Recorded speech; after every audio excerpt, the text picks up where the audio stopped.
My friends, welcome to another episode of the Nuclear Heatwave Wrestling Podcast, brought to you by Mafia Sports Report. I, as always, am Dr. Love, and of course, I can't do this without him, but we got Sauce Bronson, baby. Yo. So, let's talk about this wrestling week, shall we? Now, There's a lot that's went on this week. Wrestling, news-wise, everything. But, first and foremost, let's give it off to, the Bills, Bills in the playoffs, of course, and very good seeding. Everything is good. And also, no, it's Mafia Sports Report, but we, as Michigan boys, are Lions, baby. Now, there's not the playoffs, but they won, and they did a great job in this season. Lions won a game. Yeah. Yep. So, you know what? On to the playoffs for the Bills, but, a season for the Lions was very good to see that. I'm happy for the future of the Lions. So. Yeah, we beat Sharon Rogers and his band of Misfits, and I'm happy about that. So why, Yana? I gotcha. And also, too, I know we got a lot to talk about too, but also want to give a shout out to brand new members as far as the Mafia Sports family, Detroit Sports Academy. Let's say, just wanted to say welcome, guys. As far as to the group, can't wait to hear more from you guys through 2023, and that's pretty much about it. Oh yeah, yep, it's awesome. I'm glad. The more people, the merrier. We love it. It's great, and we love sports. We love wrestling. We love it all. So we're good. So, but you know what? So before we get into the great Wrestle Kingdom show, we have to talk about literally the biggest elephant in the room I've ever seen. It's unbelievable. So as of last week, Vince McMahon, yes, is back. Vinnie Mac is back on the board of directors of WWE. And I know everyone's kind of been talking about it here and there, but it's still just kind of crazy to me to think this. But it's almost like this is some elaborate storyline. Right? It's almost like he before he played that evil boss so much that in his head he's like, you know what? Goddamn, how about I would do this again? How about I do my character? And they're like, his attorneys are looking at him like, no, you can't. No, what are you doing? You're not a character. You're fired. There's some new counsel comes in or something. But yeah, so basically he gets back on the board because of the stuff that's coming out. There's a lot of stuff that's like we have factual evidence now, especially with him coming on the board because he had the two people come off the board. Well, three people in a sense. So him and his two former, board members are now back on the board with him. And the big rumor was basically the idea that he was going to stalemate any type of, and this is the other big kind of like shocker, any type of possible sale of the WWE, which that kind of came out of nowhere. When that was kind of brought up, it was like, oh, okay. So that's news. Like, not only is him coming back, but the idea that he would sit there and stonewall any type of sale or any kind of renegotiation of TV rights, which is obviously a huge deal. You got to have TV or to be on, and it just everything just seems it still kind of doesn't make sense. Still kind of crazy, because immediately everyone's like, he wants back in creative control. That's the big thing, and I don't blame people being scared. Ever since Triple H has been here, we've talked about it a lot, pretty much, and it's been much, much better under Triple H. So everything, let's say morale, everything. Like even when Stephanie was there, people loved it. And now this 77-year-old old geezer has found his way back here. And so the way I heard it was he wants to not necessarily stalemate the sale, but he wants to basically be the one to make sure it gets done correctly. I did see that as well. And based off of, again, this is where a lot of speculation comes out. A lot of all these other people are coming out, like Dave Meltzer from Pro Wrestling Observer, and a few other people are popping out saying, look, a sale might happen within as early as 3 months, as more 6 months. In my opinion, nothing's happening until after WrestleMania. After WrestleMania, there's just not a possibility because. On a side note, apparently they've sold 90,000 tickets for WrestleMania. Now let's just cut that a little bit. We'll cut that. I'll say that to 70. I'll cut 20,000 off that because that's just kind of like their thing. Yeah, that's still a shit ton of. That's a lot right there, right? That's a lot of tickets. So, but yeah, it's insane to think that like all that's happening, and then they're like, oh, we're gonna maybe sell. It's like. Who would they sell it to? To me, NBC makes sense. And actually, first person here talking, we got Rick Rarick. So nice seeing you again. We all know it'll be Fox or Disney or Fox, but still, honestly, NBC makes more sense because NBC Universal already got Peacock. Not Peacock. They got Peacock that has like the network, and they already have their networks like USA. You know what I'm saying?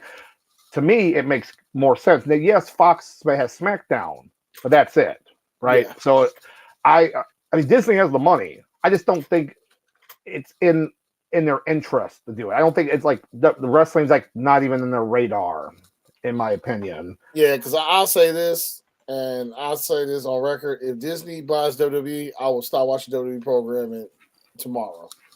Yeah, it would be because everything they touch most of the time since last 5-10 years, anything Disney has put their hands on has turned to trash, and I'll just leave it at that. Like I would like if Disney buys WWE, this is gonna be a very different podcast on how we do things, how things done. Because let's say only one of us gonna be watching WWE programming. You'll be in the corner like this. No, I'm not watching. I will be a full AEW guy at that point on. I want to be a pro wrestling guy anymore. I'll just be an AEW guy.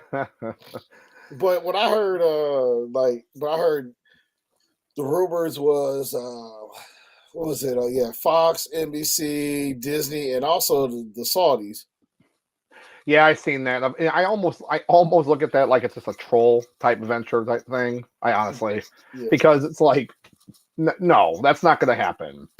Saudi's giving them a lot of money. There's no way that's logically going to happen. I'd rather have them. Be honest with you, I'd rather have them buy it than Disney because, like, for those who don't know, there's a company called SNK. They're known for like old video games, like King of Fighters, stuff like that. Metal Slug. Or whatnot, those type of games. And if I remember correctly, the Saudis, they are basically majority owners of the company. And to them, all they care about is make sure that they profit. That's all they really care about. So yeah. Because I would expect them, they just bought business like let's make money and how much money did we make? Mm-hmm. So I'd rather have like I said, if it came down between like I said, the Saudis and Disney, Saudis all day. At least, because I mean, in all seriousness, because at least all they care about is just making sure that the company profits. Yeah, and that makes sense, and that's what all the press releases they keep releasing, like the one when McMahon was coming back, right, and another one that we're going to talk about in just a minute. Yeah, one of the big things they talk about is doing all this stuff, making sure everything's in the best interest for the shareholders. Literally, that is business speak for. We want to sell it for the best amount, for the best, not necessarily the most, but for the best for everybody. But it is a money thing. And that's where everyone was like, oh, you're trying to sell. And I know that's where that came from. The idea that, if we want to sell it, we're talking about stockholders and the shareholders. And another thing people were talking about too was McMahon coming back. He's on the board, and then they had a big meeting on Friday, this past Friday, a big like all in, everybody in meeting, and they talked in the meeting, which I wish I could have been a fly on the wall of that meeting. Lord. Oh my gosh, could you imagine? But apparently it was said in that meeting that Vince McMahon is not going to be touching creative control. It's still Triple H in charge of that, and that he's, and of course I'm sitting here like, okay, he's not putting his little 2 cents in here, 3 cents, Well, you know what I'm saying? But still, they had to make sure to reiterate that because us fans, wrestling fans can be super fun, can be very toxic, can be fickle, whatever. But it's more about the wrestlers right now that are upset and worried. And then a lot of reports here and there are kind of leaking that people are. Of course they are. I mean, I don't even need to have a report to know that some people there are worried, about this. Oh yeah. So it's like, okay, so that's going to happen. But if now McMahon, say if they sell 8 months, 8 or 9 months, they're like, okay, we're making a sale. We're selling the company to, we'll just say NBC now, just for all intents and purposes. So they sell to NBC. At that point now, McMahon, they can just have everyone gone. So then McMahon can get back in control of the company, creative control. Because the sale, because he said he has to make sure I'm the main person to do it, he will put himself in charge of the deal. He will say that I have to be in control of creative or whatever for the sale to happen. And then the sale will go through and he will be back in charge. And that's what they're really worried about. Yeah. Oh, you can trips, you can stay there for a bit, but that's what I want, and I hope in my head, it's like, he wouldn't do that. He wouldn't do that to a company right now that's thriving right now with morale. You're having the wrestlers back. People are in, good spirits. You wouldn't want to ruin all that. And we're as well, longtime wrestling fans, me and Sauce, we're like, this is Vince McMahon, though. Because at the end of the day, his ego, he's going to want, because his ego is only going to let him sit on the sidelines of certain things for so long. Yeah, and it's. But I will say the one good thing I can say about this whole ordeal was like when he first left, he waited until the stock exchange, I guess the New York Stock Exchange, the period where they closed. Because I guess they had their moments where they closed it down for the weekend or closed it down for a certain period. He waited till after they closed to announce his retirement so they wouldn't hurt the company's value. Yeah, and that happens too. Yeah, because they're not open on the weekend; they're closed after 4 o'clock. So if I remember correctly, it was on a Friday, and it was done at that time. Yep. It was done at like 5 o'clock, right, or it was like sometime between right after 4 o'clock and 5 o'clock when we basically got the big news, and he basically did it so that it wouldn't. So basically, it wouldn't hurt the company. Well, that's the other thing you were talking about too, about the stock market, which is extremely fickle, extremely volatile, but. When the rumors came out just last week about WWE being sold, spike in stocks, spike in WWE stocks for a brief time. So, whether it's just smoke and mirrors that they're saying all this stuff, or if it's something that's logistically might happen. I mean, regardless of how it happens or if it happens, that was going to be a huge deal. A huge deal for professional wrestling. So, but. Going back to with McMahon being back, he makes this. They're talking about, hey, Triple H, you're still in charge of creative control. Until today, Stephanie McMahon resigned as co-CEO of WWE. Yep. Literally, in the press release talks about how Daddy's back, and I could go back on my leave because that was the point. She was on she had left. She was the company. Then McMahon retired, so she had to come back to fill that co-CEO role. So it's So of course you want to throw more fuel on the fire, on the big fire that's already just throw more. Just keep throwing. Yeah. So this just. So and the interesting thing about Stephanie McMahon is a lot of people say, obviously on TV, she's great as a heel. She really makes you hate her or whatnot. But they always say, she's always been the total opposite behind the scenes. So they always talk about how how she's transparent, easy to talk to, even though during times where her dad, was going through whatever it is he's going through, or he's just back there, just being a moody,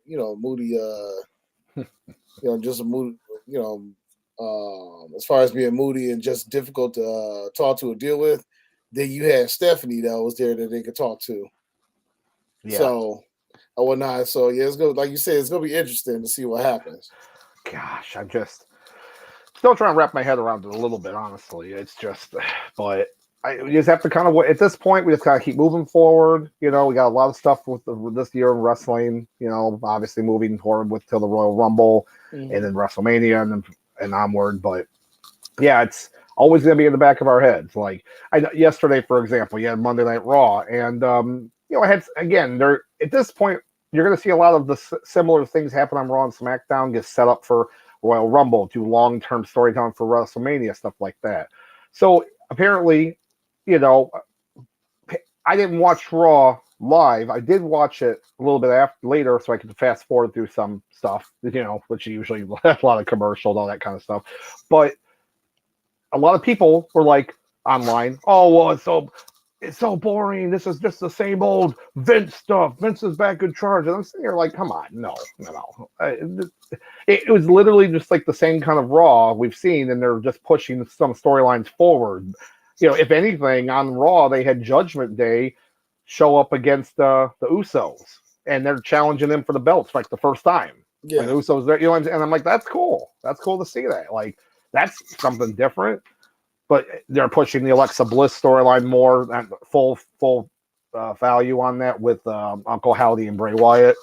I don't know. I just think it's funny because, again, you have the fandom here with the internet wrestling community, which can be good, but it also can just be toxic. So, I mean, again, we're still going to watch wrestling until...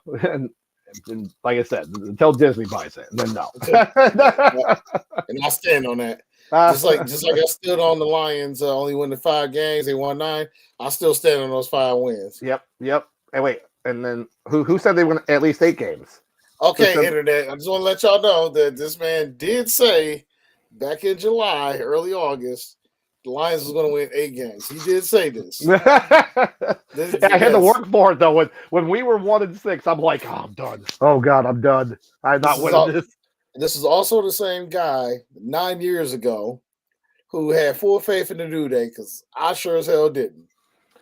Yeah, absolutely. Yeah, from like the first week, I just loved them. But yeah, that's still insane on its own. Wow, that's.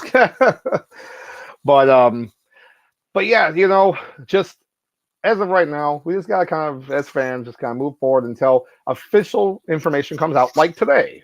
That official thing released that Stephanie released, or a few days ago when they had the official paperwork that was put up for Vince been put back on the board. That's nice to see.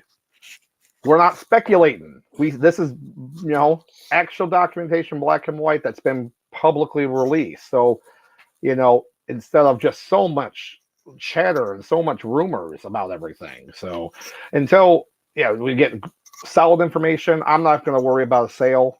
We just had to talk about it because, again, I didn't think that was on the radar. I knew the McMahon thing, he was saying he wanted to maybe come back, but not about a sale. That was just that's what threw me more. But I knew that was his original intent. Like when they say he was coming back, I guess his main intent was selling the company and making sure it was done correctly. Yeah. Whew. We shall wait and see on that. Oh Lord. But yeah, like I said, with Vinnie Mac. Yeah, I'm still just waiting for that No Chance in Hell music playing at Royal Rumble. Yeah. Between now and Mania, he's coming out there. Nuclear heat. That's what you're gonna hear. Is nuclear heat. Oh, people are gonna boo his ass to no tomorrow. And I'm here for it. Right. Oh my gosh. Boy. I'm like waiting for it. But so yeah, I mean, so I didn't know if you had anything else you wanted to talk about with the McMahon not really back thing or anything like that. When it comes to the old bird who's 77 years old, I mean, we'll see. Like I said, his intentions is selling. He's coming back to sell the company. We'll see how far he goes before that happens.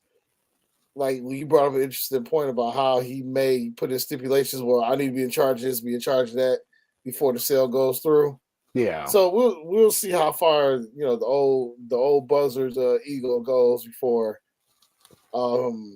this is basically come and get sold. So you know what I would love to see, as we talked about this before. You know how Ric Flair just wants another match? Old folks home, Vince McMahon, Ric Flair again. They get to fight again.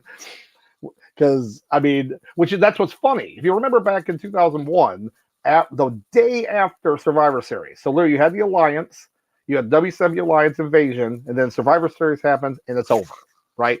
WWF wins. They win.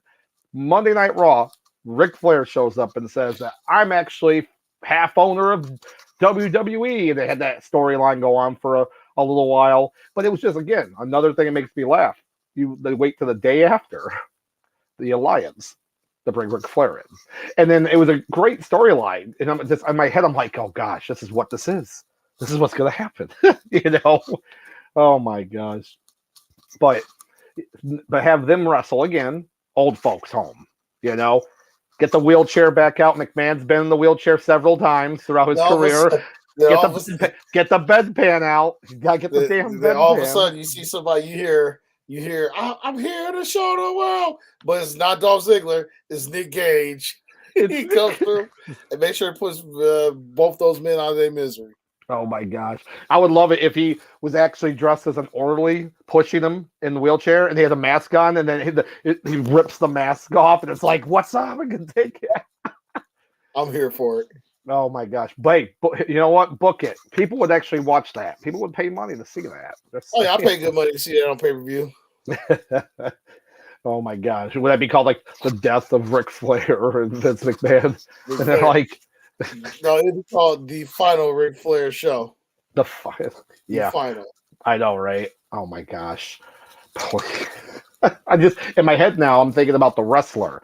Fantastic Darren Aronofsky movie with Mickey Rourke. Everyone should watch it. Not a sponsor, but you know what? Wish I was, because it is a great movie. But now I'm just thinking about Ric Flair would probably be trying to pitch that, right? Like, you know what? Let's do The Wrestler 2. Yep. Woo! And I could be in it. And it's like, no. Actually, the ticket price alone would be worth watching Ric Flair recreate that deli scene where he's just in the deli and antics. Yeah. No, I think at that point all he'd care about is like, so when do we go to the strip clubs? When do we go in the strip clubs? Do that? Those like we're not doing those, Rick. Well, they did the first one, so come on, woo! Oh my god! You know what? Actually, I would watch it. I watch a lot of B, C, D movies. Actually, you know what? I would watch it, but oh man, but oh god, that's actually a good thing. How many bad movie ideas can we come up with Ric Flair? Now that's a podcast on its own, my friend. Yeah, but moving forward, we got so last week was New Japan Pro Wrestling's biggest show of the year, their WrestleMania, Wrestle Kingdom 17. And it was good because I'm more familiar with New Japan, but Sauce really hasn't watched them that much. So this was kind of like a first for Sauce to actually watch one of these shows. First pay-per-view, ladies and gentlemen. First Japan pay-per-view. And it was great because it was a full nice affair. Started at like 2:00 in the morning and didn't end until 7:30, I think. Yeah, because why not? Yeah, it was great. It's a great time. And I drank and so I'm a guy who doesn't really drink a lot of Red Bull or Monster, but let me tell y'all, 2 tall cans of Monster, like the ones that are like big boys, like this, they down there this big, this long. Yeah, drinking 2 of those, I didn't go to bed until about 10 o'clock in the morning. Hey, you know what? At least you got to bed. I, had nice breakfast and then had to work, and then I finally laid down at like 7:30 at night. So I was like on just fumes, just like what's up. I'll go. It was still a great time. It was a great time, and that's what we're gonna kind of go over it, and also getting Sauce's opinions about some of these matches again with people he's not really seen before. So yeah, but So I mean, starting off the show, we're not really going to go into like the pre-show stuff, but we're just like they opened up with the Antonio Inoki Memorial 6-man Battle Royal, and it was nice to see that because founder of New Japan Pro Wrestling passed away a few months ago, and it was really nice to see that they did something with a lot of the veterans too. I mean, you're talking, they had a lot of veterans in there. It was Yuji Nagata, Kojima, Makabe versus Fujinami, Minoru Suzuki, who looked like he just wanted to beat someone's ass so bad, and he still looks like he still can, and Tiger Mask. So it was cool seeing that, seeing these guys, these veterans in the ring do this. Again, the match itself, it's pretty straightforward. There wasn't really much to it. It was just more to see these guys in action again. You're not going to really see that much. Suzuki had a group there, Suzuki Gun, and they're disbanded now. They disbanded at the end of December. So I mean, yeah, not much to it. But again, it was really nice to see. They did a nice little presentation for Inoki and everything. And I was telling Sauce, though, I was kind of mad because they love doing trophies and stuff for a lot of tournaments. I wish they had made a trophy akin to like the Andre the Giant Battle Royal trophy of Inoki. Because he's a big guy. He's very, formidable looking guy. It would have been cool to see that. And that would have been what they got. But alas, they did not. But I would say that particular match with Tiger Mask and those guys and Muda. Oh, that was the later one. Muda wasn't in this one, but okay, yeah, my bad. Oh, it's okay. Yeah, but like I said, Suzuki, Tiger Mask, Yuji Nagata, which is crazy seeing them. I remember seeing him in WCW back in the day, and so it was nice seeing these guys. But again, it was really just more of a thank you on the mic and, thanking everybody like, hey, we're here, And what was interesting, too, is that match actually happened. It was kind of weird because it was not billed as a pre-show match, but it was kind of done about 30 minutes or so before the rest of the show started. So I was like, all right. So why is it? Is this a pre-show match? Like, no, it's not. Like, well, I don't know what this is, but yeah, it was like I said. There's not much talk about it. I'm not sure if you had much talk about it, but not really. Not really. Not much. I mean, like it was pretty decent. Entertaining match. It was like 3 headlocks worth. Yeah. And then I'd say like 2 if I had to go with it. But again, seeing the stars in it was pretty cool. Seeing those guys. But moving on to the next match, this is the one that again was. I just laugh every time I see it. So you have it was for the junior heavyweight. The junior tag team titles. I guess it was the junior heavyweight tag team titles, and it was TJP and Francisco Akira versus Lio Rush and Yo. So again, Lio Rush, who has come out of retirement again, have another match. When we was watching that match, we was all trying to bet to see how long during the match would be before he retired again. Yeah, on the mic, gets on the mic. Oh, I'm done. But the match was a pretty good high flying move, paced match. But you got to give it to Lio Rush though. He took a nasty bump that busted his whole face. On that the ramp. Oh, and he had the scars to prove it. His whole bottom lip, his eye was busted, lots of stitches. And because I remember we were watching it, right? And then he took that bump and he was back in the ring and he was bleeding. And we're like, what? Where the heck did that come from? Like, why is he? And yeah, it was because he took that face first onto the ramp. And there was a lot of good near falls, though. A lot of real close near falls. You got, again, your junior heavyweight, you're basically talking about your cruiserweight division you would have here in like WWE or, anything like that. And, put them in a match, with people that can work well together. You got money. You got absolute money right there. So, yeah. I definitely, if I had to, honestly, I'd give it definitely I'd give them like a 3-star.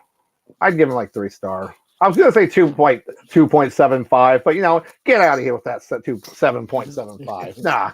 Yeah, I give it 3 headlocks. Like, I mean, being an opener, let's say, it was a pretty solid opener. It was nice to see, TJ Perkins again doing this thing. Will we ever see him in WWE television again? Who knows? But he seems like he's finding his stride in life over in New Japan. So shout out to him. Yeah, and that's exactly it. Because a lot of these guys love New Japan because they kind of give them They put them on TV. They love American guys too. Well, I say American, Australian, anything like that, like British. They like them there because it brings more money in there for that reason too. To them, but, it brings out it brings in worldwide money. Yeah, exactly. So, but I definitely say like a 3-star for that. I was entertained, and they worked their butt off. So, excuse me. But next I have on here would be the women's match for the newly made women's IWGP Women's Championship that Kari has now, the former Kari Sane.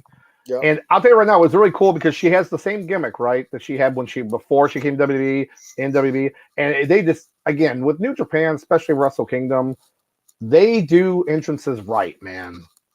I've always loved their entrances from their old shows, but because she had her pirate gimmick, it's just awesome. Great, like Titantron, great outfit, stuff like it was cool. It was cool seeing her.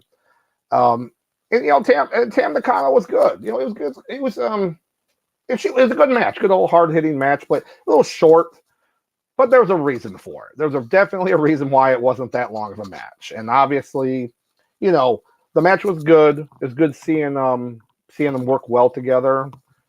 But obviously, in the worst possible kept secret in professional wrestling, the debut of the former Sasha Banks, Mercedes Moné, debuted at New Japan Wrestle Kingdom. And it was interesting. She had the cool like Bam Bam Bigelow flames on the hair. I know that's probably not the reference she wants, but that's what I'm going to say because that's what I saw. At first, when I'm looking at her hair as an artist, I'm looking at it and I see the blue, and I'm not registering the red, right? So I'm like, why is there like blue parts of their hair, like circles? Oh, it's fire. I'm like, now I see it's fire, but I'm just saying, like, it was just kind of funny, but. Yeah, she came out, did her little thing, going to, calling out Kari, and of course, doing a move to her that everyone's basically saying that she botched. She was trying to do it. At first, it looked like she was doing some kind of like razor's edge flip around. I don't know what it was, but then it looked like she put her down and rolled out like she was going to hit her with it, and then like, I'm not hitting you. I don't know, because I know people love to always say she would botch moves, a lot. And, I think she got some unnecessary heat about that. Yeah, she botched some moves here and there, but she also picks a move that's sometimes easy to botch. With a bank statement move, you got to hit that, roll back onto it perfect so you're not falling off of them to make sure it looks, I'm not saying that's what she was doing now, but in other moves she's, messed up here and there, but it takes two to tango. Sometimes if you don't have the right, you don't have the chemistry with that, with that partner or that, opponent, I don't know. But needless to say, it was cool. She cut a pretty good promo, and they're setting up for the Battle of the Valley show in February, which is actually in the United States. And apparently, as of this week, show is sold out. And that's the only match announced for the Battle of the Valley. So that, I'm saying, so they can't say that bringing her in hasn't generated money. So now how the match will actually go, I don't know. We'll have to see. But I know it's going to be it'll be the most watched women's match this year, at least. Well, it's early this year, but it will be. Yeah, I mean, definitely. At least be like top 3 most watched women's match.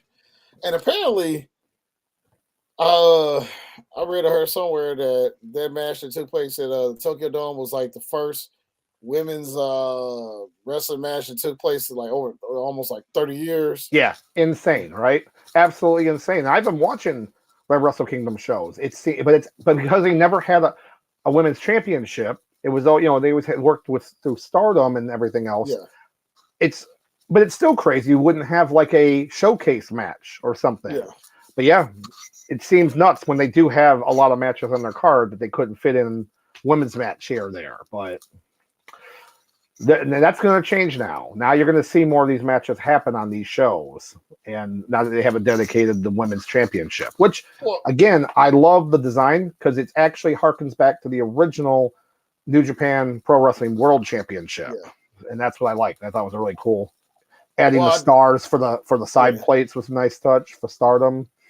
It is going to be nice to see, like, they can even, like you mentioned, attractions.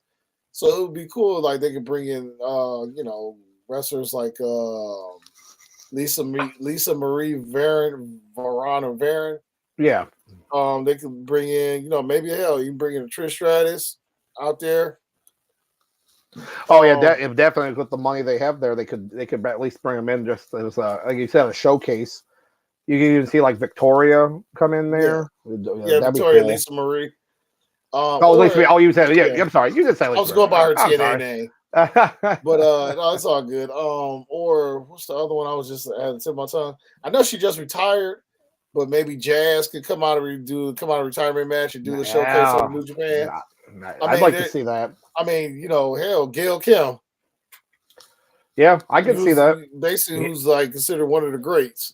Yeah, I could see Jazz or Gail. I could see that. So definitely, this is going to help their women's division a lot, based off this and the fact that they've already sold out for Battle of the Valley. So that's more power for them. I'm glad to see that. Yeah.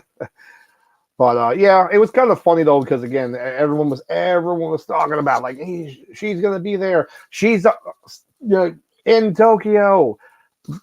All that, we already knew that. But what was more interesting, but also talks about how close some people can be as friends when they work together as wrestlers, is both Naomi and Bayley were there in attendance to watch her and her show up. To me, that was like awesome. Naomi, I was like, cool, but the fact that Bayley went too, you know that if Vince was still in charge of creative, there's no way in hell, no chance in hell that he would have let Bayley go to that show. There's no chance he would have left. Naomi, she was gone, but not Bayley. There's just no way. Or even if Bayley went, then took a picture and found out later, she definitely would have got heat, and then basically she probably would have spent the next 3 weeks probably on Raw just jobbing. It's funny you said that about the taking a picture and all that kind of stuff. So a few years ago when Alberto Del Rio was in Impact Wrestling TNA, he was going on there, El Patron, his name. There was a match. I can't remember the pay-per-view or just a match or something. He was there. I believe it was a pay-per-view. And at the time, that's when he was dating Paige, Soraya now or whatnot. But she was still under contract with WWE. I believe that's when she was injured. She was like just injured or something like that point. So she wasn't wrestling, obviously kind of the whole thing, but she was still under contract. She was actually front row at that show wearing a mask, wearing a mask, like a luchador mask. But like everyone's taking pictures of like, that's Paige, Oh yeah. So it was just kind of funny. Like you said that about like taking a picture, like, but yeah, if that's absolutely true, they'd be like, that's Bayley. What? They lose their minds. So, but yeah, I just thought that was cool when I seen that they all came, that they came to help support her, and that was pretty cool to see. So yeah. But yeah, so moving forward with the show, we do have oh man, how they've fallen so quickly, but we still love them. We have FTR, the IWGP Tag Team Champions, versus Bishamon, which is Hiroki Goto and Yoshihashi. And we kind of already seen the writing on the wall on this one, I feel, after their disastrous December FTR had. Losing both the Ring of Honor champion tag team titles and the AAA titles literally within a week of each other, week and a half. So it was kind of like we went into this going, I feel like they're not going to win, are they? Yeah. I mean, we all pretty much saw this coming only because of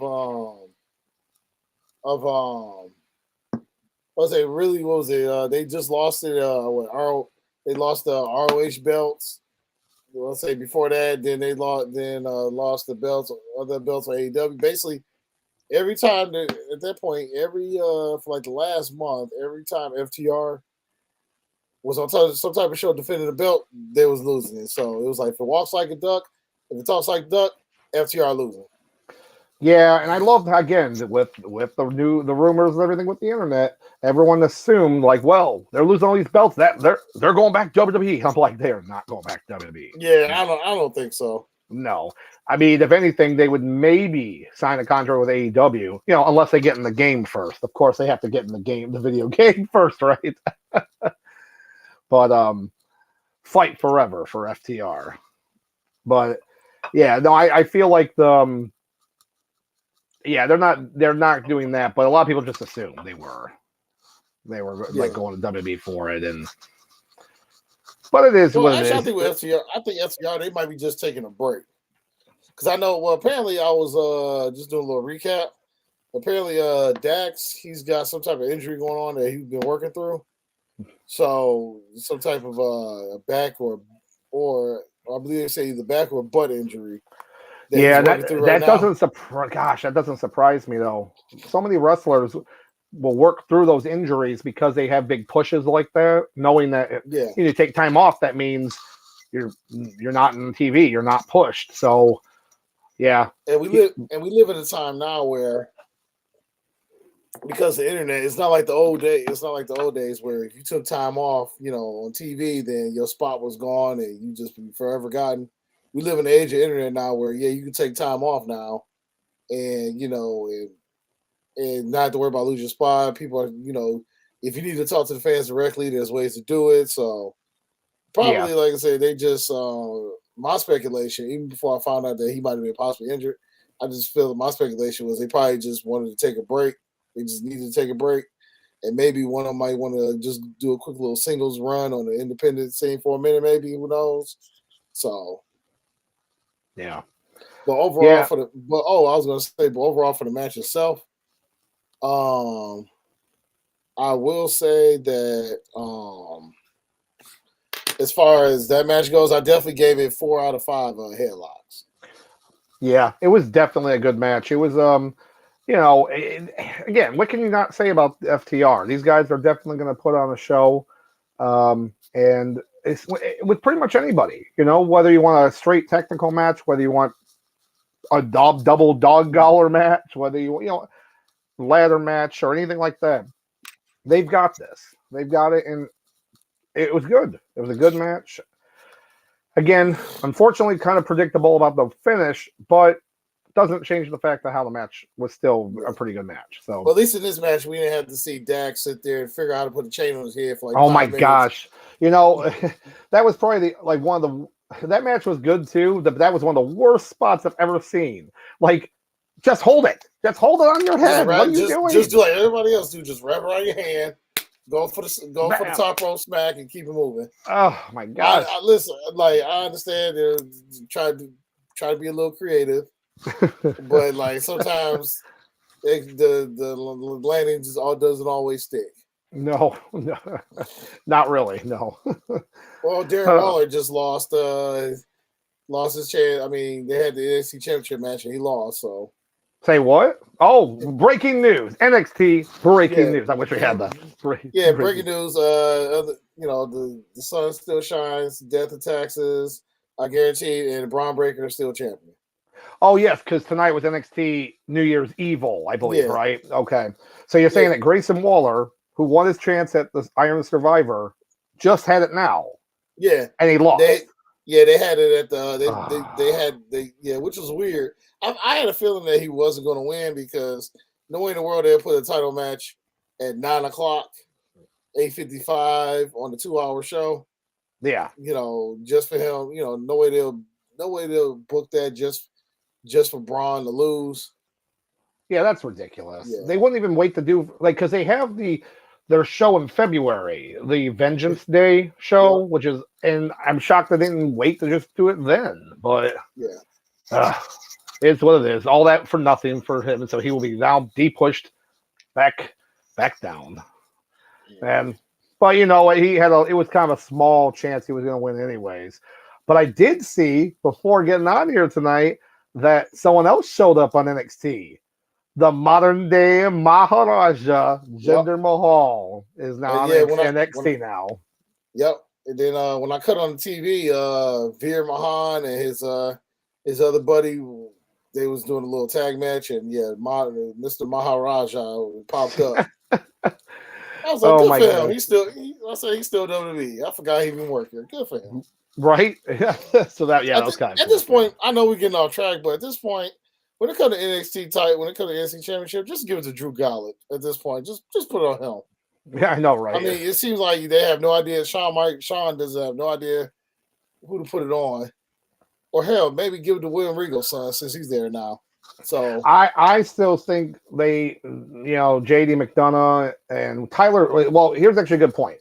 Tyler, the reason why you haven't seen like Tyler Bate and anybody else and a few other people is because there's issues with their work visas. I know that was the news that came out about the Piper Nevin Dewdrop and Tyler Bate and a couple other people, and they said there's issues with their work visas, and that at that point I'm like, oh, well, that makes sense, because I was not happy when I saw that Tyler Bate, for example, was completely like gone, but they kept other people from NXT UK.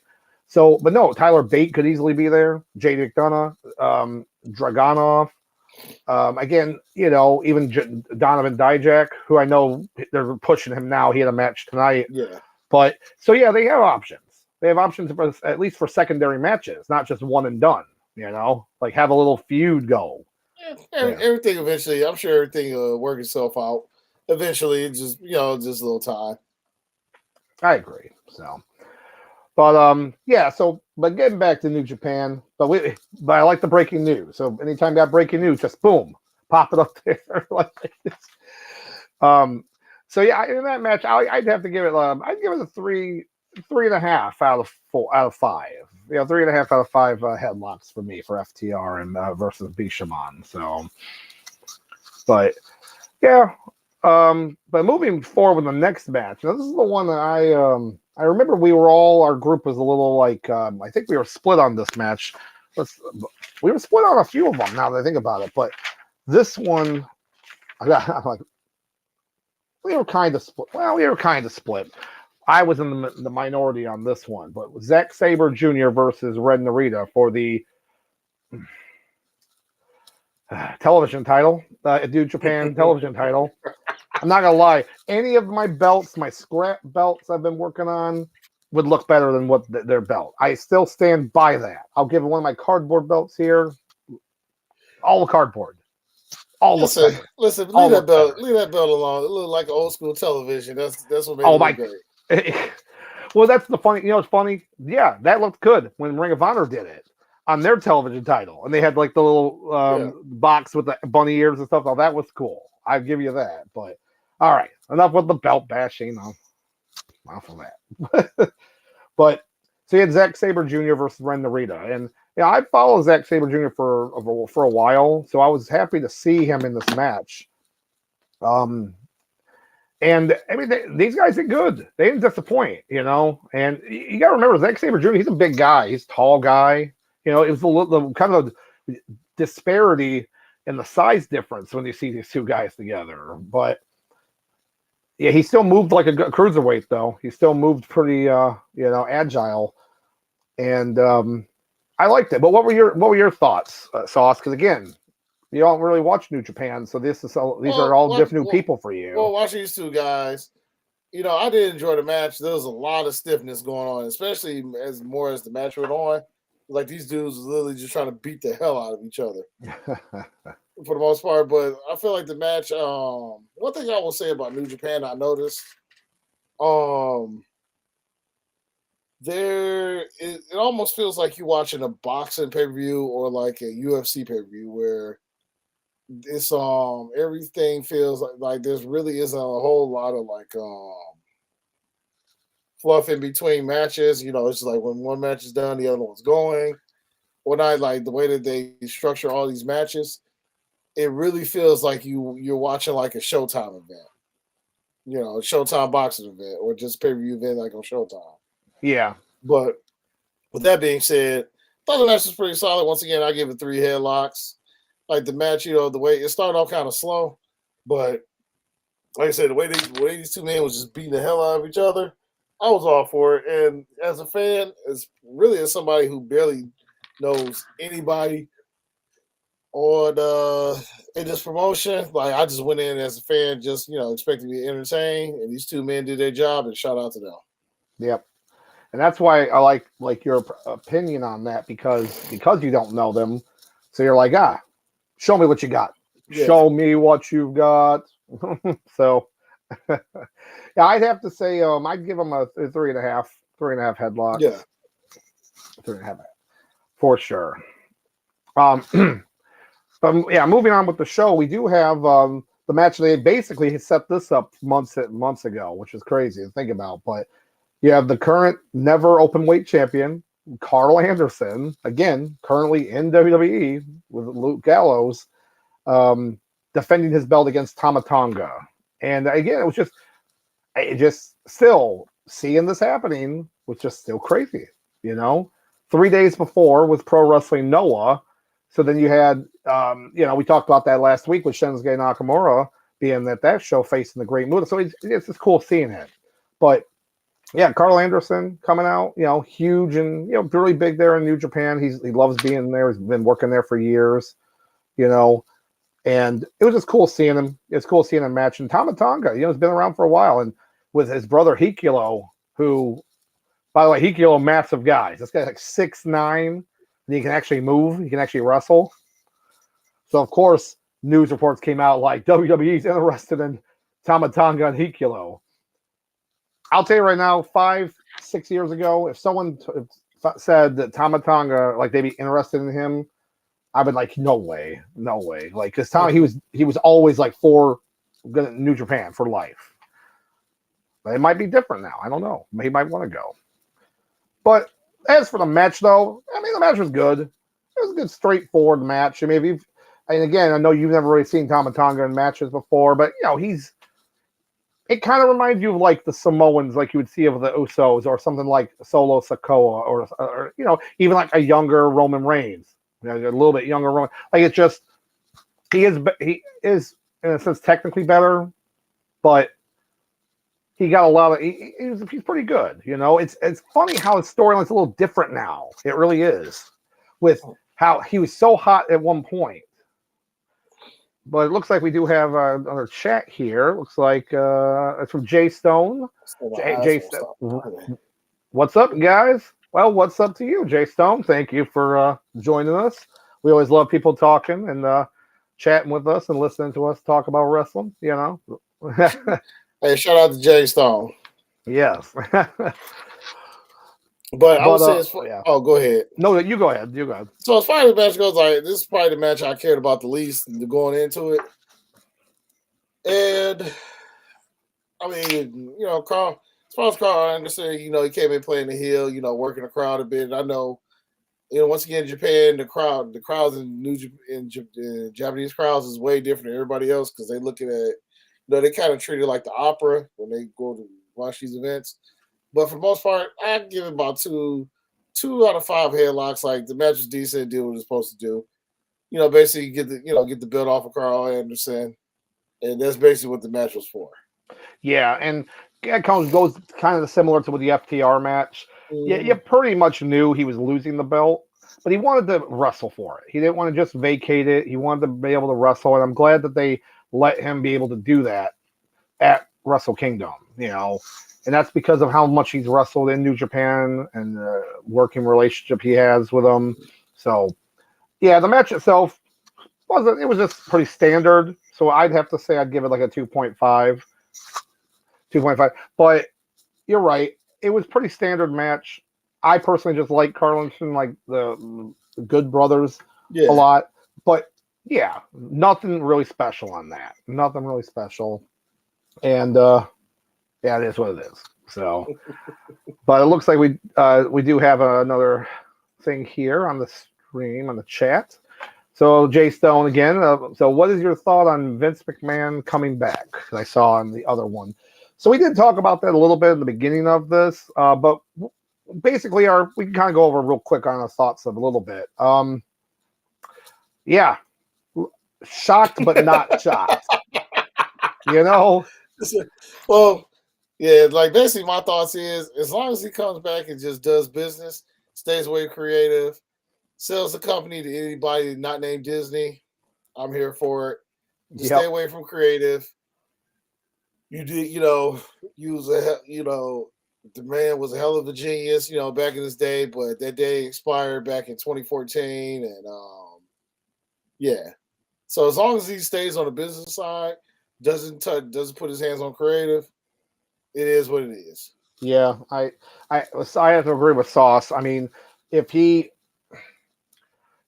just do the business, that's it. Well, no, actually, here's two things. Either you do the business and just do the business and that's it, whatever, or literally come back as your character, as a character, and you're the monster heel boss, and then because you're already going to get the heat. You're going to get the heat. Use it. That's it. Those are the only two acceptable ways to come back. Yeah. Oh my gosh. But so yeah, that's basically our quick thoughts. But yeah, so Jay Stone, make sure to check out this late after we're done. Once they post it, we do talk about it for the first about 20 minutes. Go more in depth about it.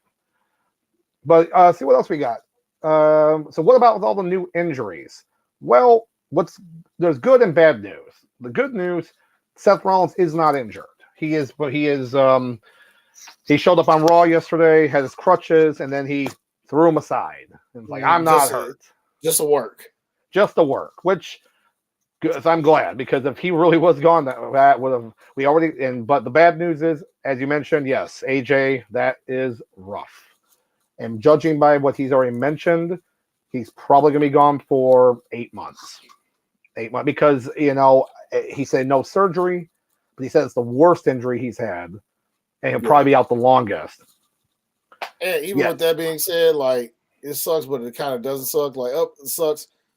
I mean, really, realistically, with AJ Styles, for most of 2022, I mean, the end of 2022, having a feud with Finn Balor and Judgment Day, but outside of that, I mean, AJ Styles pretty much had a pretty quiet 2022.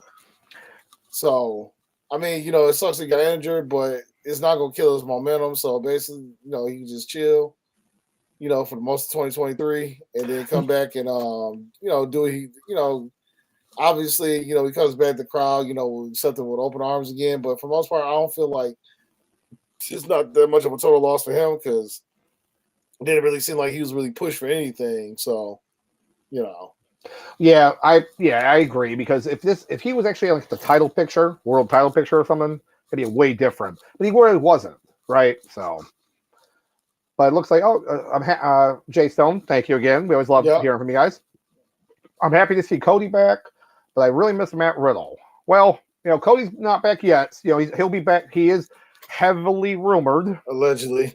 We love words, allegedly, to be in the Royal Rumble. So, and it makes sense. They kind of made it sound like his injury was going to take a lot longer, but I think they kind of did a Cena thing here. Here's the thing. When Cena came back at Rumble, nobody knew that was happening. Like, there was nothing on the internet about it. This is different. People are like, he's coming back, But Matt Riddle, that's a little bit different, Yeah, he'll be back, right? I actually wonder if he'll be back for the Rumble or not. That's actually a good point.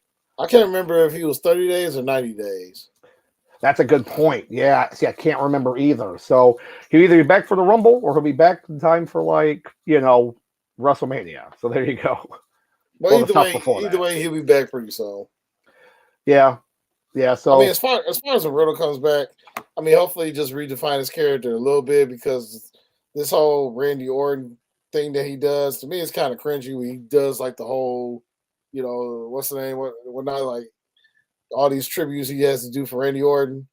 To me, I was kind of over it, but for the most part, I mean, I think it was more for Randy's sake. I think Randy was just happy to do something different, right? Yeah. Like, go back to even when he was with Wyatt. I think he honestly loved being in that gimmick because it was something he had never done before, and I think that's why he liked the Riddle stuff so much, because it got over, and I don't think they knew that. So, oh man, so it's kind of funny to see, But yeah, Orton, whenever he's coming back, that's another thing. But if he comes back, I know, the back injury is way worse than they said. And look, he doesn't have to come back right now. He doesn't have to. He's done everything. But if he does come back, then take your time. Take your time. Like as far as Orton goes, we can wait until he come back in 2025. He won't miss a beat. Right. But looks like another thing from Jay Stone. I hear he's gonna cut his hair. If we're talking about Matt Riddle, I really hope not, because that would be really rough. That'd be like how Otis had his great beard and then they had him shave it, and then they just made him a heel for no reason, and everyone forgot about him. I mean, you don't want to see Riddle go back to his what's that show, UFC show that he was on? Oh, like the fighter, the Ultimate Fighter. You don't want to go back to his Ultimate Fighter days? No, I think we're gonna pass on that sauce. We're gonna. That's a sauce I'm not gonna pass. We're gonna pass. What's crazy? I'm just picturing hold on. Let's see, Matt Riddle, because Matt Riddle haircut. Yeah, he looks very different. He looks very different when he had short hair. Dude, that dude he damn near looks almost like Daniel Bryan. He's just missing a beard. Like with Daniel Bryan, when he cuts off all his hair, when he just goes clean shave, he damn near they damn near almost look the same. Yeah. Oh man. But looks like we have another here from Jay Stone. Here Randy and Cena are gonna have a match and loser has to hang it up. I did see something online about that. It's in my opinion, it's complete just some fan work. It's not happening, because right now, as we were just mentioning, Randy Orton has no timetable to come back. Yeah, so he won't be back till at least late 23. Like we might the earliest I can see him come back is maybe SummerSlam. Maybe. Yeah. And I'll tell you right now, even if he was available to wrestle, that's not the most bankable match to make, right? They really is, because how many times did we get Cena and Orton fight? They got so many times, and then and I get that they're veterans. They came in the same year together. They get all this stuff. Like I get all that, but it would make no sense booking wise. It'd be kind of like if you booked it that way. It's kind of like when Batista came back and everyone hated him, right? It's like we don't like you. So no, I mean, I'm just happy whenever Orton comes back. Cena can do his thing, whatever, have a match at WrestleMania. There you go. We're good to go. So, but yeah, I got you. But we appreciate all the chats, Jay Stone. But yeah, that's definitely keep them coming. We're gonna kind of keep going over the New Japan show, but we'll definitely keep talking. We'll be chatting with you guys. Shout out to you. Yeah, thank you very much. But so yeah, moving forward on the New Japan show, we do have the IWGP Junior Heavyweight title, and it was that Taiji Ishimori versus El Desperado versus Takahashi, and then Master Wato. And again, Sauce definitely knew the backstories of every one of these guys, so he was very well versed going into this match. I'll be honest with y'all. When we do our little game where we, for the Tomato Fountain Championship. Yeah, I just picked Desperado because I just picked the guy who had the most badass sounding name. I'm not gonna lie. So, and we were split, by the way, completely down 2 for each person, 4 for the finisher, and 4 for non. It was completely split, so I thought that was funny. But the match itself, I definitely give it. The match was pretty solid in itself, though. Like I'll give it about 3.5. 3. Yep.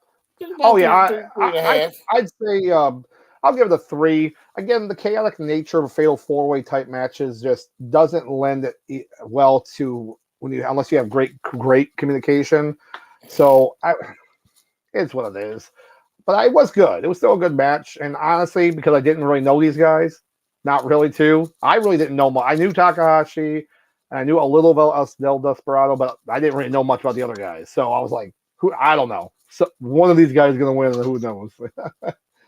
So, yeah, I give it a 3 though on that, and yeah, and again, it's a nice show that they defend all the belts, which again should happen, right? But so it looks like we do have Jay Stone on here. What is going to happen with Sami Zayn? Well, isn't that what everyone wants to know, huh? It's a $1 million question there. I mean, talk about just the renaissance of this guy, his character throughout the years, and in 2022 alone, how his character was great and evolved and kept getting better and just everything, right? Whether it was early in the season, early in the year, and then he did all his feud with Johnny Knoxville and his great entertaining match at WrestleMania with the Jackass guys, which, I mean, it was over the top, but yeah, that's what WrestleMania is for. It's for these crazy matches. And then continuing on to do the stuff with the Bloodline, which everyone for the most part would not have seen that coming, would have not seen that this has lasted as long as it has in a good way, right? Yeah. And just the fact that his charisma, his mic work, his ability to make people break character, is the best. His on camera, his breaking character, making, like, I know people are already kind of into Roman Reigns, right? They now took long enough, right? But he's made Roman Reigns even better because he has him to feed off of him, Like even at like War Games, remember like when they are in the box and they're sending out, and Jay's like, I'm going in. You have Roman just sitting there. No, Sammy, you go. Yeah, it just we got those good personalities. You can feed off of each other's energy, and that's what's happened. Like, I don't know if you watched on SmackDown when they were backstage this past SmackDown, when they had popcorn. So Sami Zayn and they were freaking out with the popcorn. And I'm just well, first off, go back and watch it. Paul Heyman's face is the best because again, he's the best, one of the best managers of all time, right? Really, in general. His face was mortified watching this, like, because he's like, and Roman Reigns has got his own popcorn. Just he's like, what the heck? SmackDown was pretty good. He's like, you know what, Sammy, it was my fault. I lost control. Jay's face, like his dead man, like really. After everything, really, everything you put me through. So they're getting to that precipice. They are getting to that point. The conclusion. Oh yeah, because with Royal Rumble coming up, you have Kevin Owens is facing, Roman Reigns for the third time at he's going for the title for the third time at Universal title at Royal Rumble. So, and I love Kevin Owens. I know he's not winning. If he won, that'd be insane. But he's not, he's not winning. He's not winning the belt. How about I say that?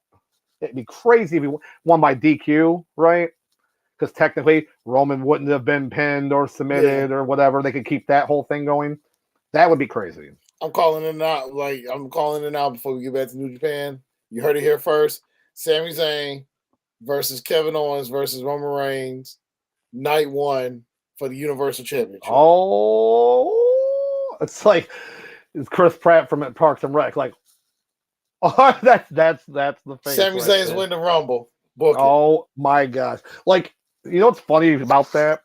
Is could you even imagine like that like by accident winning the Rumble and people lose their mind? Like he's in the final 4, and then something happens and someone else gets eliminated, and it's like he just like the crowd just loses their mind. So which actually make more sense because then it gives Cody time, gives him maybe like he can show up in the Rumble, whatever, do his thing for about 15 minutes, 20 minutes, get eliminated. Maybe eliminated by even Sammy himself. And then Cody could be the number 1 contender at the Elimination Chamber. So that gives him about another month or so for his body to heal up. And yeah, I could see that. I could Papa H, listen, I'm giving you pure gold here. Listen, once again, I am a wrestling prophet. I am right 70% of the time, every time. Yes. Yes. There we go. But with that being said, Doc, go ahead and take us back to New Japan. Oh, right. No problem. He just got a couple matches left, but of course, these are showstoppers, right? The bangers. Paper night. I mean, they really are the bangers. And I mean, I can't, like, right on paper, right? It's already on fire when you touch the paper right here with the names on it. But so you have the IWGP United States Championship. It's Will Ospreay versus Kenny Omega. Again, there's not much to say about these guys. If you haven't watched these guys' matches, you know what? Finish our podcast, then literally just YouTube and both these guys highlights or torrent or you know what? However, well, I just say for highlights too, and if you want to get the whole matches, but still, actually better yet. I mean, yeah, you can talk. I mean, listen, there's a lot of wrestling fans who are cheapskates. Let's not act brand new, but. Also, for the low price of $8, I'm pretty. You have a chance. Do they show the replay on there yet? Are you able to watch the replay? I have not checked it yet. Today, specifically today, New Japan World was down. They made like an announcement. I got a notification. Server maintenance. Yes. So, and most likely, probably to put that up, probably to put the show up. But yeah, so New Japan World is only like $9.99 yen. It's like literally $8 a month, and you get all the old shows. You can watch, and it's pretty crazy. It's pretty cool. But getting back to this though, Will Ospreay, champion, Kenny Omega, challenger, and again, between these two guys, they have put on numerous 6-star plus matches. Yes, 6+ star matches, and I'm saying right, I know, you know, Sauce has seen Kenny Omega wrestle, and he's watched some stuff with Will Ospreay wrestle, but not really in New Japan wrestle, which is where you hear light the fuse and let it go off. But these guys, and I know some people love to kind of mention, whoa, they're just doing spots everywhere. They're not even selling anything. No, that's not true. Definitely not in this match. Will Ospreay, this match went 40 minutes, right? I said this match was going to go at least an hour, but it was like 40. I'm like, oh, only 40 minutes. Okay. But Ospreay sold a lot of the moves for a while. Like he was down, took out some moves, and you want to talk about hard-hitting moves, not just the great, like Hurricanranas, the Snapdragon suplexes right on the head, like off the top rope, you know, like suplex. Grabbing the little tables, which I always laugh. If anybody's ever watched New Japan, any other people, they have little tables. They're very small. He smashes through with basically like a coup de grace type thing through it. And it was more of a funny spot because again, I'm just seeing the little baby tables. But yeah, not even like all the high flying moves are great. A couple moves I saw that was sweet. At one point, he got him on the top rope. And then did a DDT on the top turnbuckle. Remember that, Sauce? Like he had him up there, and I'm like, you never see that. You never see that kind of move done, like a DDT on the top turnbuckle. At one point, I thought these men died like 8 times. Oh yeah, neck snap I think like 3 or 4 Snapdragon suplexes on the back of the head, and just everything in the book. Will Ospreay pulling out some AJ Styles. Phenomenal forearm, Styles clash. I mean, it was some of the hits, some of these like strong backhands, this running just wham right in the back of the side of the head. The chest, Ospreay's chest was not on the level of Sheamus from with Gunther, but it was still pretty jacked up, and Omega looking beat up too. Like they just put on a clinic. And they did have a story to tell. These guys are not good fans of each other, Will Ospreay likes to talk all the time about people that are part-timers. Kenny Omega, people that just come here that doesn't really wrestle a lot here in New Japan. And if you think about it, go look at WWE. If that'd be the same thing as like a part-timer coming to WrestleMania to win the championship. And then they're not going to be Lesnar, The Rock. Yeah, and people have their opinion on that. And so I don't blame them being upset about it. in my opinion, though, what I think should happen, and it's probably not going to happen, but I would love to see this happen, is, Kenny Omega in the match. First off, well, I forgot to mention this. Talk about great openings. This guy, well, it's great about him is he's a great wrestler. He's also a big video game nerd, like us. Me and Saucer nerds. We love our games. And he came out to the song from Final Fantasy VII. One-Winged Angel. The One-Winged Angel, aptly named, of course, because he named his finishing move, of course, off this. And he dressed like Sephiroth, for God's sake, So Final Fantasy VII, if the boys and girls don't know. And I remember we were watching, going, "Are you serious? This is awesome!" Like, just I heard that. Because I heard that. Dum dum dum dum. I was like, wait a minute. Wait. Is that Sephiroth music? Let's go. Yeah. I was like, let's go. Oh yeah, it sounded so great too. Oh my gosh, it sounded great in the Tokyo Dome. But yeah, just move after move though in this match. Just they put on a clinic, and there was good storytelling with it. There was good selling of moves here and there. And yeah, there's times when you have the adrenaline, you roll out of a move. That's always going to happen. Yeah. But the hard hits, the backhand hits, the elbows. I mean, at one point he did a kick too. Ospreay, he flipped him up forwards. And he kicked him in the face, got back on his feet. I was like, you don't see that. You just don't see a move like that. And then for a while, and then there was times too where they started going real stiff. Well, yeah. I guess over there they started going real strong style. Yep. And just tearing each other new one. Like it was like we saw sweaty meats getting tenderized back and forth. And I mean it was crazy though, because you have Ospreay's got his elbows and his flying forearm type thing, his forearms, and then you have the knees in the face and the chest from Omega. But in the end, which I was slightly surprised by this, but in the end, arguably the most protected finisher in wrestling, the One-Winged Angel. Yeah. And he pins him with it. So I know it was a great match. What I think should happen is this, though. There's going to be a rematch for sure. But if they really want to capitalize and get some buy rates for this pay-per-view, AEW's first pay-per-view of the year is Revolution, first week of March. Ospreay needs to come out, do his stuff on either TV here or just on social media, whatever. I want that rematch, but I'm not waiting till later in the year for it. I'll come there and get my belt back. Yeah. Because they already had the match happen at Forbidden Door, but they don't have to wait for Forbidden Door, because this would just be like a one-off. Forbidden Door was Ospreay and Orange Cassidy. No, I know that. I mean, I just meant Ospreay being there. Yeah. I mean, that's all I meant, was just Ospreay being. Okay, my bad. But yeah, it's like you don't have to wait for something like that. Just have that happen. It's fresh in our minds, everyone's mind, and it would be a huge push for that Revolution pay-per-view for that to happen. That's just my opinion. If they want to give more build up for it, that's fine. They can do that too. But that something like that has to happen. They could even wait. They can wait till the one they have in May, whatever the one's called in May. All Out, no, Double or Nothing, whatever the one at Memorial Day weekend is for AEW. I think it's a Double or Nothing, I believe.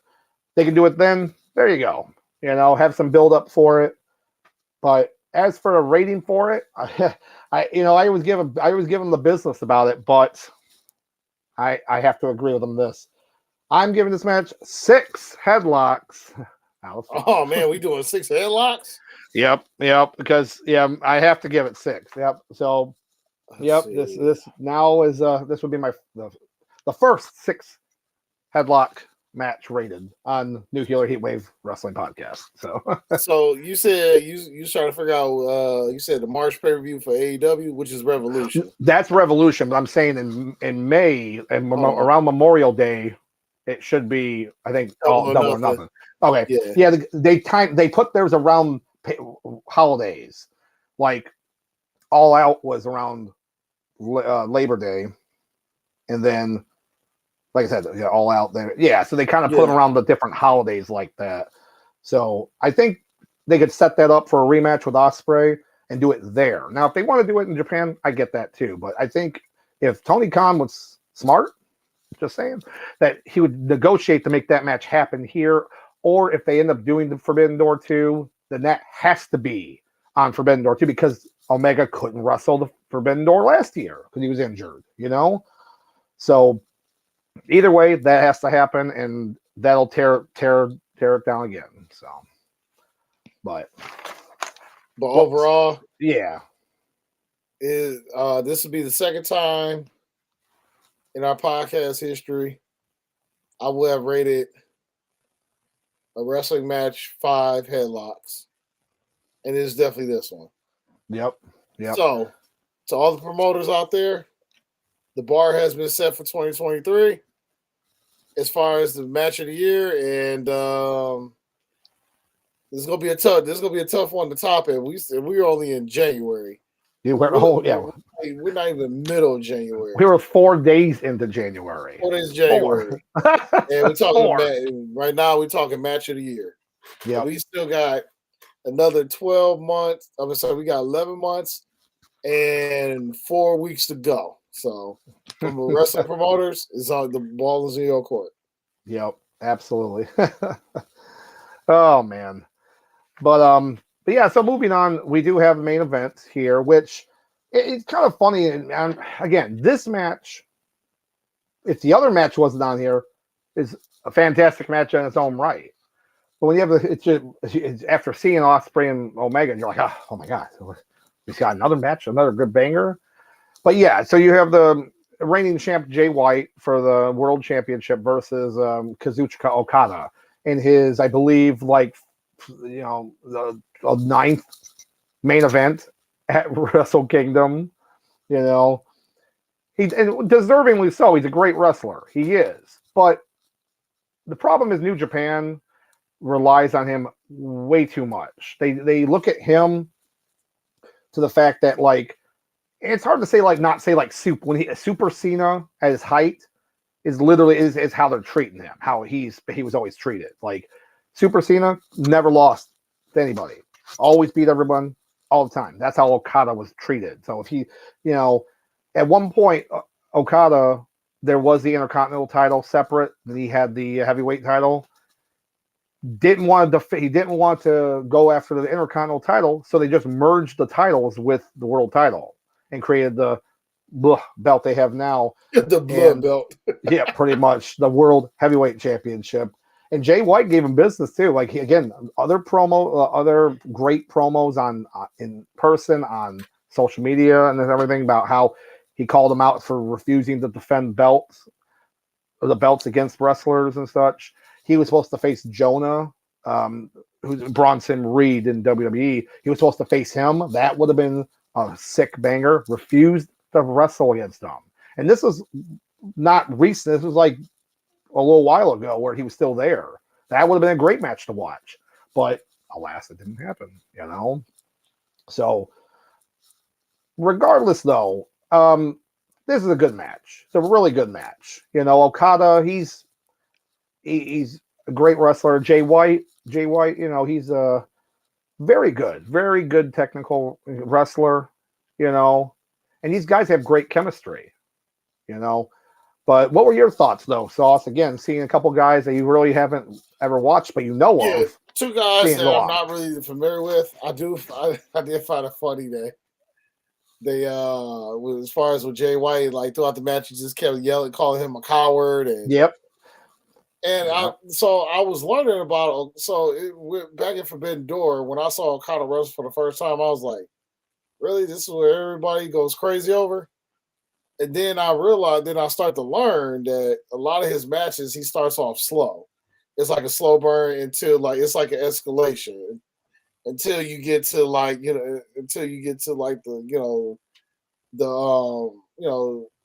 over the top parts, the big moments and whatnot. So. Basically, Okada wrestling is basically watching a Jordan Peele movie where it's slow burn and then the payoff happens at the end. Yeah. So watching it, knowing that, going into this match, my perception of Okada a lot different after that. I was like, okay, now that I understand, because all it takes is just a little bit of understanding. And with this match, definitely, like I said, a slow start between the two gentlemen, then it kicks up as it goes. And overall, like Okada, like I dig him. And even Jay White, with my wrestlers, I do like a little bit of personality because when you grow up under WWE, that's just how you've been trained as far as like wrestlers. Yeah. But overall with this match, I definitely gave it definitely 4 headlocks. Yep. Yeah, I absolutely I would agree with that. I'd say as someone that has watched Okada's matches a lot, not as many as Jay White, but watched enough of them.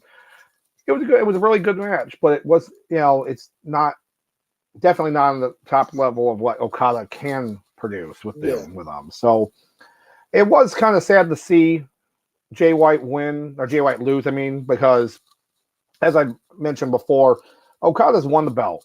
He's won the belt a few times. He's been there so much. He doesn't need the belt. Like, Jay White's been champion and been good for it. But big rumor is that Jay White's contract is coming up. Yeah.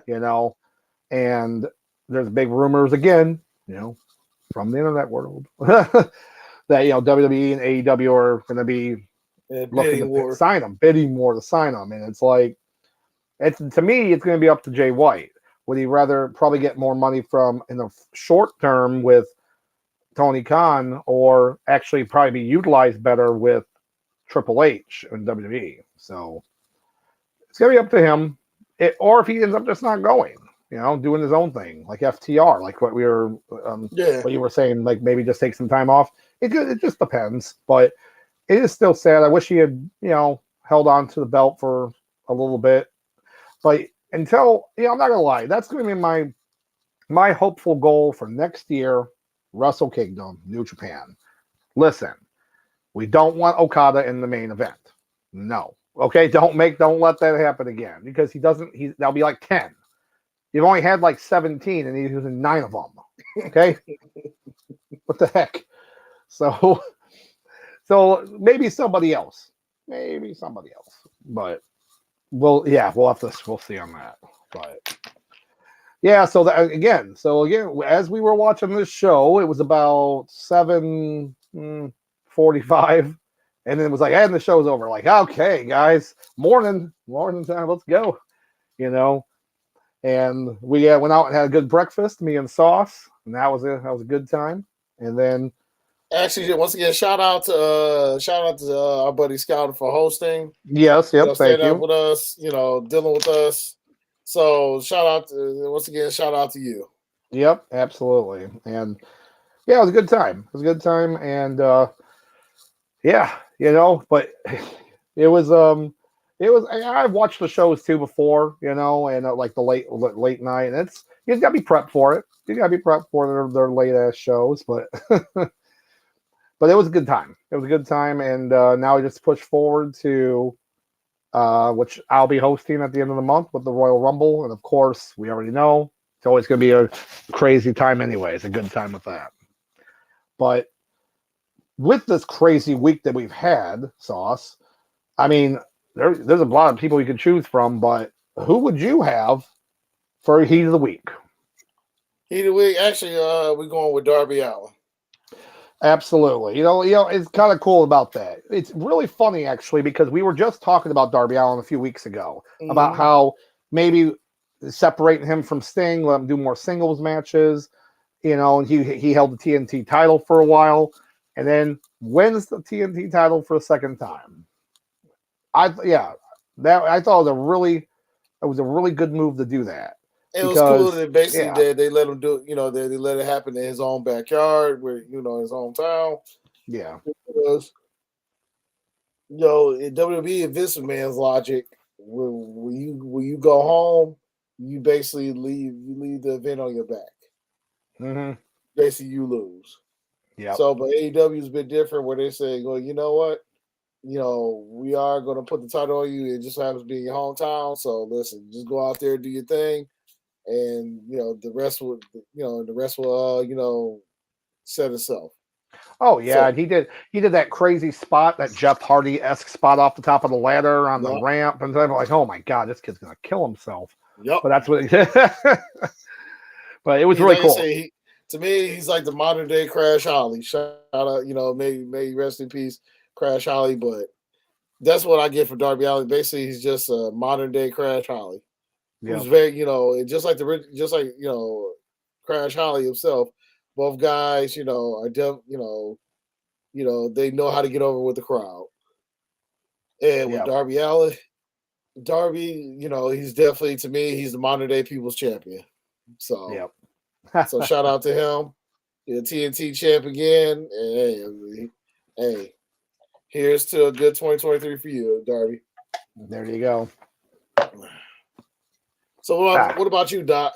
I'll tell you right now, there were so many other things that happened so good. The wrestlers there are great, but I'm going with someone that has just been consistent on the mic. I'm glad that, since Triple H is back in charge of creative, he was able to get his name back. He was able to actually do his own kind of thing, and people are taking notice. And it has to be, I always like calling him his old name, Eli Drake, but L.A. Knight, baby. Yeah, dummy. If you don't like him, you're a dummy. That's all I gotta say. And it's crazy. I remember watching this guy with my brother, 15, and I'm like, this guy, he's got something. He's got a look. He's got, he's a good wrestler. He's got this charisma. And then, of course, I was happy that NXT, LA Knight, and then it goes up and it's like, cool, Max Dupree. Boned. But the fact that he's back in his LA Knight gimmick, doing basically what he's done before. This whole storyline with Bray Wyatt, obviously it's going to come to a head at the pitch black match at Royal Rumble, which he's not going to win, but that doesn't matter. The fact that how much he's been pushed to showcase his mic skills and his being able to work with him on that's going to be still in the long run better for him. Just watching more of his promos every week. Yeah, I'm just a fan. I'm a fan he's getting pushed and he deserves it. So LA Knight for sure. So or if you don't think it, so you're a dummy, like I said. I'll say I agree. Let's say shout out to LA Knight. Yeah. In TNA.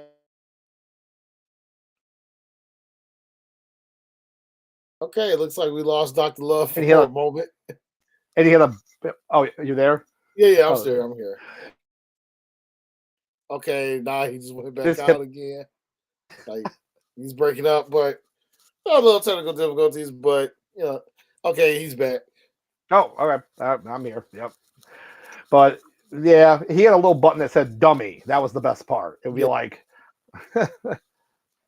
but yeah, another crazy week. And we'll just have to kind of take it 1 week at a time here. But we have a lot of stuff coming up. Tomorrow, finally, we'll have the culmination of the nobody asked for best of 7 AEW Trios title.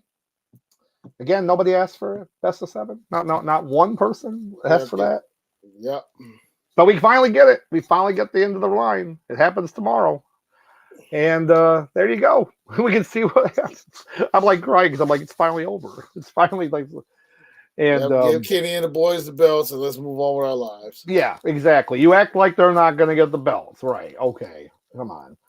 And because he's coming out with that New Japan belt. He's coming out with for sure. He's gonna be like sore. He's probably been sitting in an ice bath for a week, or. But yeah, so I mean, unless you got anything else, Sauce, I think that's a lot. Whew, that's a lot right there for this week. No, I'm pretty much good. Like I said, my Lions, let's say we won a game. We finished off the season with a winning record. Shout out to Dan Campbell. So and then we just see what's going on. We'll see week by week what goes on with the McMahon drama. Yeah. So other than that, I got nothing else. All right. Well, hey, as always, we love you guys for watching and chatting with us. Because again, we're just two boys from Michigan. I love talking about wrestling and some sports. That's just us, And definitely no betting on anything that we predict or anything, because we're not in charge of your money or you're gambling. Don't go down to MGM. Nope, swear to God, we're not. No sports bets.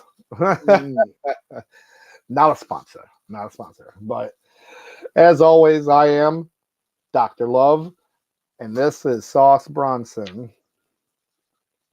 And on that note, listen, you guys have a good night. I say be well and be safe and be good.